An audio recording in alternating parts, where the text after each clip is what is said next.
Hey everyone, it's VM Campos, comic book fan. Don't you just love it when you get comic books in the mail and you don't even remember what you bought? I know I do. So let's open this package up together and see what I got. Today's comic book is, Wildcats #1. Now, everyone had this comic, so why am I getting yet another copy of it? If you look in the corner right here, that's a barcode. This is a newsstand edition, Wildcats #1. Why does that matter? Well, everyone's going gaga for newsstand comics nowadays. This is an Image Comics title, which was, compared to Marvel and DC, a young upstart, with many people wanting to fail. Clearly they didn't fail, they're still around 30 years later. Congrats, Image. And this was the #1 breakout book from Jim Lee, who was of course over at the X-Men. Him and other 7 artists from Marvel teamed up together to make Image Comics to change the world of comic books. And this was Jim's seminal title. You might have also heard of Spawn, Wetworks, The Max, Shadowhawk, The Pit, all of those classic 90s Image titles. What you might not have heard of is that Image also had newsstand distribution, but at a much smaller percentage than Marvel and DC. Some people are saying this is like a 1-to-100 variant because they had just such small newsstand presence. And I finally got myself a copy. I'm trying to get copies of all of the #1s of Image. I have Spawn #1 newsstand, Savage Dragon #1 newsstand. I think I've got a Youngblood #1 newsstand. I gotta get the other ones. And now here's one from my collection, Wildcats, also known as Wild Covert Action Teams. Let's open this up and browse this first issue for a bit. This looks in really nice quality, even though it was on the newsstand beaten up by kids. This bottom corner does have a color break, however. Got a couple of spine ticks here and there, but it seems to be pretty nice overall. Very good presentation on this cover. I always thought it was funny that this character over here is in the Image logo, so it's kind of harkening back to the Marvel box that they would have there up on the top corner. And they have the very awkward barcode here because in the comic shop direct edition version, there's a blurb here, something about first issue or something. I'll put it up here to compare. And then this amazing Lee and Williams cover, who they were working on the X-Men books together and making it the #1 comic book of all time, basically. So here's a brand new team. There's Grifter, who's still now in the DC universe. Long story short, eventually Jim Lee sold his various characters, Wildstorm, over to DC Comics. He became the head honcho at DC Comics, and some of these characters are starting to permeate into the DC universe, especially Grifter. So we'll take a quick browse at this very first issue. But wait, one more thing here. What? No special gimmick cover?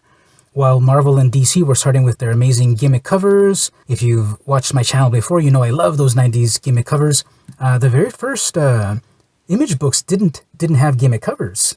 Not until issue 2 or 3 or so. Issue #2 would have this amazing prismatic hollow foil cover. That wasn't until issue #2. Spawn never jumped on that bandwagon. They didn't really have any gimmick covers. Youngblood eventually did. Even the Max with glow-in-the-dark covers. Anyway, browsing issue #1. So I always like to read the sort of like intro stuff because this is a really great time capsule of the world of comic books. You young whippersnappers that are enjoying comics nowadays, it's really cool to look back on these old books. This is when they were still connected with Malibu. Malibu was distributing them and I guess printing them and everything, so they weren't fully independent. They had to deal with Malibu. Eventually, Image was stable enough to go off on their own, and then Malibu said, hey, wait a minute, those superhero comics were selling well, let's do our own superheroes. And what's also really cool to see here is that Jim Lee's studio was right here in my hometown of San Diego, technically La Jolla, which is the rich part of town, overlooking the beach. It's a beautiful place. So read that editorial there on your own. It's really cool to see this time capsule of things back in the day. And this was going to be a 3-issue limited series, Wildcats Covert Action Teams #1 of 3 from August 1992, first printing. So we have some snow action, classic Image panel layouts, just very action-packed, great colors by Digital Chameleon. Everyone wanted Digital Chameleon and Steve Olive, eventually Ollie Optics. With this brand new computer colorization. This feels so Jim Lee right here. This would have come out right out of an X-Men title, and then the faces. Of course, it feels like a Jim Lee comic. Jim Lee drew this.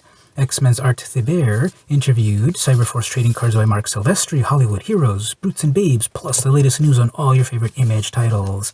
This is when Wizard was going on before the popularization of the internet at large. Well, of course, we had BBSs and Usenet and all of that, but this is where we got our knowledge from Wizard Magazine and then eventually Hero Magazine and Overstreet Fan and so forth. Yeah, you gotta look California. You gotta play the part. If you're gonna chill in San Diego, you've gotta look the part.